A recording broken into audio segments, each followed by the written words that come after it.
Yes, sir, we're officially back at it. This is Boog Nice coming at you with the SH Figuarts Suicide Squad movie Joker figure review. Let's do it. This ain't for no scalper. You a scalper? Then fuck out shit. This one's for them real collectors. That's army building and posing figures. Marvel Legends, imports, mini matey, I'm fucking with them. Hype beast, we know about you. Stay buying figs, don't know about it. Taking a quick look at the side paneling. This is the left panel. It says Joker. It says ha ha ha ha ha ha. And on the opposite side, it says Suicide Squad here up at the top, and you can see a picture of the figure. And on the front, you have the Tamashii Nations logo, the Bandai logo. It says Joker again, and you can see the figure through the window of the packaging. Taking a look at Jared Leto's Joker out of the package, and I must say I'm not a huge fan of this figure. I'm not really a fan of the sculpt. I think that they didn't really nail his likeness as far as the sculpt goes. I mean, let's not even get into the faces just yet. I'll talk about that, but just in terms of his body type and trying to match up the figure to the actor's body type, I don't think they really did that. I feel like this guy is sort of like one of those Slim Diesel guys. Like, you know, he was a slender guy in the movie, but he seemed like he was in pretty good shape. And the way the figure looks, it looks like he's a slim guy that's out of shape. And some of the paint work might be a little questionable here. I don't know if they nailed every single detail, and I don't know if they really were able to bring the on-screen character to life in little miniature figure form here. I felt kind of obligated to pick up this figure because I picked up Harley and it was such a nice figure, and I wanted somebody to pair her with, so I picked him up. And he's so bright that I turned down the exposure a little bit more. I hope it's not going to show up too dark. It's probably still actually too bright. But out of the package, he comes with these two open hands with the fingers kind of semi-spread. And you can see some of his bling bling. He's got a couple bracelets and some rings, and it looks like once you pop off the hands, you're going to have to keep those in place. Let's see what's up. Check out the other accessories. Real quick before I swap out the hand, just taking a look at the tattoo. I don't really have the patience to line up the hand with the face properly, but you kind of get the gist there. And I don't think the paintwork on the tattoo looks that great on any of the tattoos really, for that matter, but this one in particular just doesn't look that good to me. But he also comes with a set of fisted hands, and everything transfers over here. You can still see his rings, and you can still see the tattoo there, and you do have to keep the jewelry, the wrist jewelry, in place as you swap out the hands. You got to be careful so you don't lose that stuff. I do like that they made it a separate piece though, and that it can actually move. I do like that, and it gives it a little more playability. If you don't want to keep them on and you want to take them off, then that's cool. And then he's got a set of hands with the trigger fingers up, and obviously this is for holding his pistol, so we'll get into that.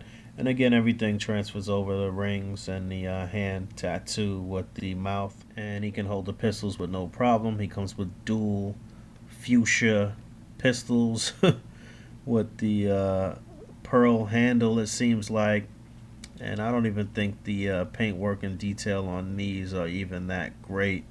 It's okay, but it does seem to have a pearl handle. His finger does go into the trigger groove. I do like that. You can see the hammer, and you can see the barrel has some gold on it. You know, it's not the worst, but it's not the best either. And there's a closer look at the face. I'm not sure that they really nailed the likeness. I think this is probably still the better of the two faces.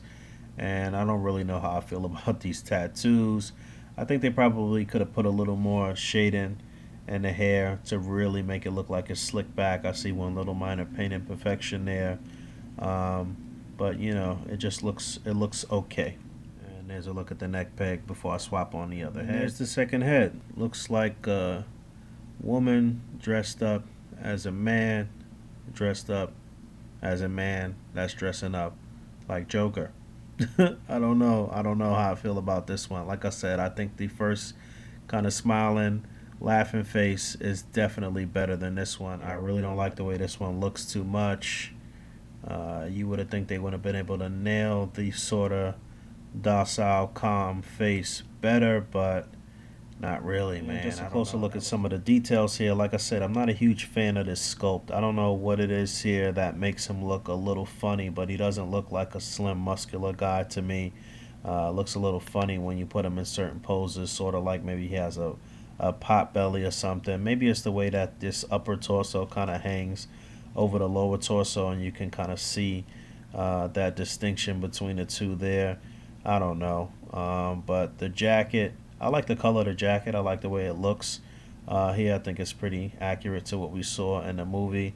It's attached to the upper chest here, so it only flails out here at the bottom. But I think the paintwork on the jacket looks pretty nice. You can see some nice little creases and everything in there. And his burgundy shirt underneath. You can see what looks like a little small portion of his tattoo on the chest right there. And I think the pants look good, and the way they sit on the shoes look pretty good. And the shoes look okay. You know, I'm not a fan of the sculpt, like I said, but this deco, as far as the pants, shirt, and suit jacket, do look pretty decent. In terms of articulation, you get a pretty good range of motion on this guy. The head is on a ball joint, as you saw. It'll look down just about that much. It'll look up just about that much, but the neck can move independently as well, so that gives you a deeper range of motion. So you can really get him to look down by moving the head and neck together, and he can look up a decent amount. Would have been nice if he could look back just a little bit more. Looks like it's hindered just a little bit by the back of his hair and by the collar on the shirt, but it will pivot, turn left and right, could do a full 360. Not really an issue with the head and neck articulation. Shoulders are on a ball joint, and they could come up really high, so that's cool. And then you also have this sort of butterfly joint here, which allows you to put his hand to his mouth, so he can activate his silly tattoo gesture. But it seems like something might be up with this ball joint on the left arm here. I'm not sure, but I do like the fact that they added in this butterfly joint. Like I said, this one looks like something might be wrong with it. I don't know, maybe not. But the upper torso can move just a little bit, and then the lower torso moves as well, left and right. That's on both of them. A little bit tight, but the range of motion is there. You can definitely twist it up. Don't be afraid to do so. At the pelvis, you got what looks like double ball joints. That's pretty typical of what SH Figuarts has been doing recently. And the pelvis here, this part of the pants is sort of like a soft material, so don't be afraid to move that around. I'm pretty sure the arms and legs could probably pop off here too. You get a double jointed knee for the most part. Does it rotate here as well? Yeah, it'll rotate just a little bit.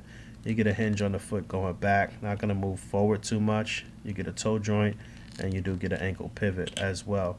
So you really shouldn't have a problem kind of getting them into running poses or crouching or whatever you want to do. You can get them into some dynamic stuff, no doubt. Just so you can see, I popped that off. I was actually really trying to work it and get the upper torso to move down a lot, but you know, it's not broken. It does come apart, but just so you can see how that moves on that joint there. You are supposed to get a good range of motion there. And no upper bicep swivel, but the way that the arm rotates on this joint, it's not really necessary, so that's cool. So not too pleased with this figure overall, although he does look very good here paired up with the Harley Quinn figure. Just like any beautiful woman, she makes the guy look better. So it looks, you know, they do look good together. And I don't think we've yet to see a definitive Joker, any version of the Joker through any toy line just yet. I don't know. I feel like this Mafex Batman that's down here on the floor is probably one of the best Batmans that we've ever received in 6-inch form. You know, Mezco just dropped another Joker that looks pretty good. It's gotten mixed reviews though. Some people like it, some people don't. But this guy here definitely had a lot of issues with the paint and with the sculpt, and I'm just not a big fan of it. Would not really recommend this guy, but if you already have Harley, you may be in a position that I was in and still want to just pick him up just to pair the two together, and I understand that. But if you have neither, I wouldn't really recommend that you get this guy. Not the best offering from SH Figuarts, in my personal opinion. Alright? Alright. Until next time. Peace.